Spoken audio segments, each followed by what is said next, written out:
Sir, आज आप घुसड़ी में आए हैं और घुसड़ी काली तल्ला में आज अपना काउंटर मंच तैयार किए हैं। तो आज घुसड़ी वासियों के लिए भाजपा की तरफ से मैनिफेस्टो में क्या क्या आपने बोला?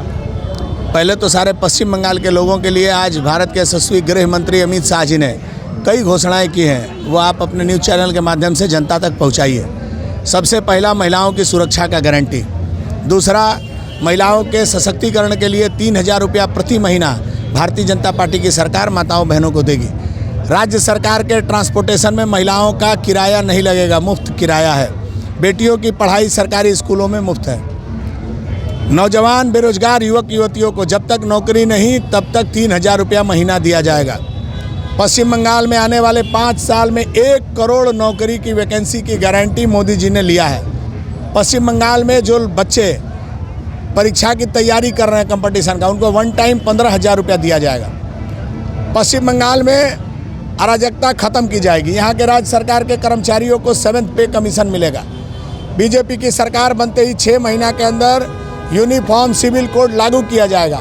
ऐसी बहुत सारी घोषणाएं हैं जो भारतीय जनता पार्टी ने की है। लेकिन जब आपने पूछा है घुसड़ी के लोगों के बारे में, तो मैं भारतीय जनता पार्टी का उम्मीदवार होने के नाते आपके माध्यम से मैं जनता से ये वादा करता हूँ, भारतीय जनता पार्टी की सरकार बनेगी। ये इस इलाके के लोगों को पीने का गंदा पानी मिलता है, कीड़े आते हैं, बदबू वाला पानी मिलता है। 1 साल के अंदर उनके घरों तक शुद्ध पीने का पानी पहुँचाने की गारंटी मेरी है। 2 साल के अंदर उत्तर हवड़ा में एक कॉलेज बनकर तैयार होगा, जहाँ बेरोजगार नौजवान प्रशिक्षण लेकर अपना रोजगार सृजन कर सकते हैं। बहुत ही तत्काल स्थिति में उत्तर हवड़ा में एक मजबूत बढ़िया आधुनिक स्वास्थ्य केंद्र बनेगा और 5 साल के अंदर एक सरकारी अस्पताल बनेगा।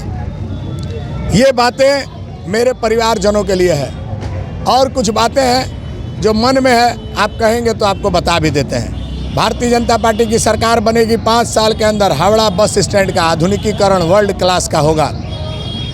मेट्रो रेल का विस्तार बेलूर मठ बाली तक किया जाएगा। इसके लिए राज्य सरकार के सामने जाकर जहां दरबार लगाना होगा, जहां बोलना होगा बोलेंगे। उत्तर हावड़ा की जल निकासी की व्यवस्था को 2 साल के अंदर मास्टर प्लान बनाकर सुनिश्चित करने का काम भारतीय जनता पार्टी करेगी। युवाओं के भविष्य को सुनिश्चित, महिलाओं की सुरक्षा की गारंटी, महिलाओं के सशक्तिकरण का काम, लोगों के इलाज के लिए आयुष्मान भारत कार्ड का पश्चिम बंगाल में लागू होना, ये सारी बातें आज मैंने इस मंच से अपने जनता जनार्दन के बीच रखा है। मुझे पूरा भरोसा है, जिस तरीके से लोगों का सम्मान, प्यार, आशीर्वाद, सहयोग मिल रहा है, निश्चित तौर पर 29 तारीख को ईवीएम मशीन में सिर्फ कमल ही कमल दबेगा और 4 तारीख को इस उत्तर हावड़ा के साथ साथ पश्चिम बंगाल में कमल खिलेगा। डबल इंजन की सरकार बनेगी, लोगों का सपना साकार होगा। इस पश्चिम बंगाल के लिए जिन्होंने अपने प्राणों की आहुति दी, ऐसे भारत केसरी डॉक्टर श्यामा प्रसाद मुखर्जी के इस पश्चिम बंगाल में भारतीय जनता पार्टी का कमल खिलेगा और बंगाल तेजी के साथ विकास के पथ पर आगे बढ़ेगा। यही मेरी कामना है।